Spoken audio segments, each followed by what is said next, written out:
संजय जी महाराष्ट्र से मुंबई। राधे राधे महाराज जी। महाराज जी, व्यक्ति के जीवन में गुरु का सदैव होना कितना महत्वपूर्ण है? अरे पूरा महत्वपूर्ण है। बिना गुरु के चाहे शिव बिरंच सम होई, गुरु बिन भव निधि तरे न कोई। बिना गुरु के भव सागर से नहीं तरा जा सकता, ये बिल्कुल सिद्ध बात है। आज तक कोई ऐसा मिला हो तो हमें बताना।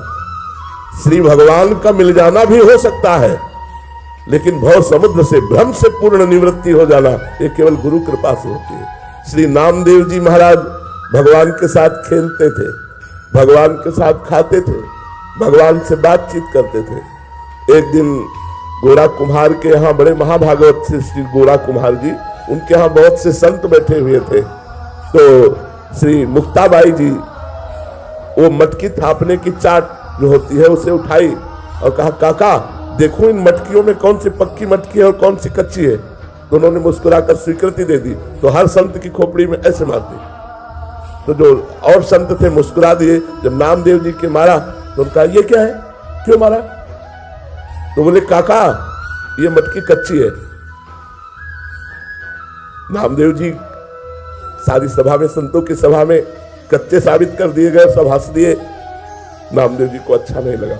वो सीधे गए विट्ठल भगवान से बात की। बोले, मैं कच्चा हूं? तो भगवान ने कहा, हाँ तुम कच्चे हो। बोले, क्यों?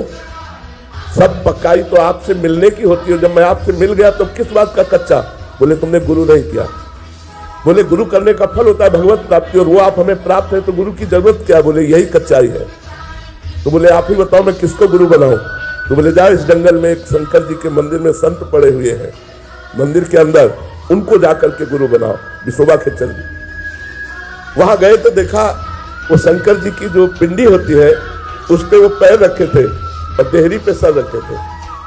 तो नामदेव जी ने देखा कि इनको गुरु बनाए जो एक आस्तिक भी नहीं है। उन्होंने कहा, बाबा ये अपने पैर हटाओ, शंकर जी के ऊपर पैर रखे हो। बोले, बेटा जहां शंकर जी ना हो वहां पैर रख दो, जहां शंकर जी ना हो वहां पैर रख दो। तो उन्होंने जहां जहां पैर हटाने की कोशिश की वहीं लिंग प्रकट हो गया, क्योंकि सब कण कण शिव स्वरूप है, ब्रह्म स्वरूप है। तब उठे और कहा, बेटा कण कण भगवान का स्वरूप है। उन्हें गुरु बनाया और इसी के बाद उन्होंने कुत्ते में भगवत साक्षात्कार कर लिया। जब भगवान के पास गए तो भगवान ने कहा, देखा गुरु का चमत्कार, मैं ही उस बालिका के रूप में थाप मार रही थी, तब तुम मुझे नहीं पहचान पाए, और गुरु कृपा हुई तो कुत्ते में तुमने मुझे पहचान लिया। तो गुरु के बिना भगवत साक्षात्कार करना असंभव है।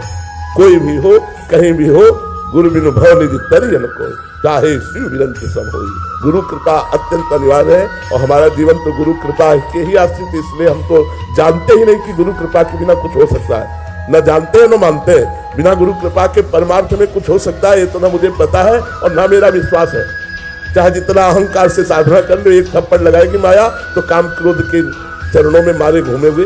गुरु कृपा के बिना इस माया से निकल पाना, मुझे जैसा अनुभव होता है और शास्त्रों में जैसा पढ़ा है, अत्यंत दुर्गम, अत्यंत दुर्गम। प्रकट में गुरुदेव का होना अत्यंत अनिवार्य है। महाराज जी, एक तो है जो प्रकट में जिनको गुरुदेव शासन कर रहे हैं, और एक है मंत्र ले लिया, बट उनमें कैसे महाराज जी संचार होता है गुरु कृपा का? मतलब जो दूर रह रहे हैं, जो आपसे मिलते नहीं है, तो उनपे कैसे कृपा? गुरु की आज्ञा का पालन करना। जो गुरु ने मंत्र दिया है, उपासना दी है, शास्त्र स्वाध्याय रहनी दी है, वैसे रहो तो आपके ऊपर गुरु कृपा आ जाएगी, गुरु कृपा बरस जाएगी। अगर आपको मंत्र दिया, उपासना दिया और मनमानी आचरण करते हो, मंत्र नहीं जपते हो, तो आप गुरु कृपा पात्र नहीं है। कृपा पात्र वही है जो आज्ञा का पालन करे। अब जो ही कहे करे हम सोई, आयस लिए चले निज दासी, मन क्रम वचन त्रिशुद्ध सकल मत हम श्री हित हरिवंश सुपासी। जो आज्ञा गुरुदेव ने दी, उसी आज्ञा के अनुसार हम अपनी जीवनचर्या बनावे, दिनचर्या बनावे, तो चाहे लाख कोस दूर रहे, हमारे ऊपर गुरु कृपा बरसती रहेगी। महाराज जी, आपको लाखों लोग सुनते हैं महाराज जी, कुछ उन्होंने तो प्रकट में दीक्षा लिया है, जो आपकी आज्ञा में चल रहे हैं वो भी गुरु कृपा के। हाँ, जो आज्ञा में चल रहे हैं, दीक्षा नहीं लिए, उनका भी परम मंगल होगा, क्योंकि जैसे वो राधा राधा जप रहे हैं तो यही गुरु मंत्र हो गया, और जो हम आचरण बता रहे हैं यही उपदेश हो गया। मंत्र और उपदेश दोनों का पालन करना ही तो शिष्यता है। तो वो चाहे कंठी बंधवावे चाहे ना बंधवावे, उनका परम कल्याण निश्चित है, क्योंकि राधा नाम मुख से श्रवण करके, उपदेश श्रवण करके वो चल रहे, तो उन पर गुरु कृपा बरसेगी।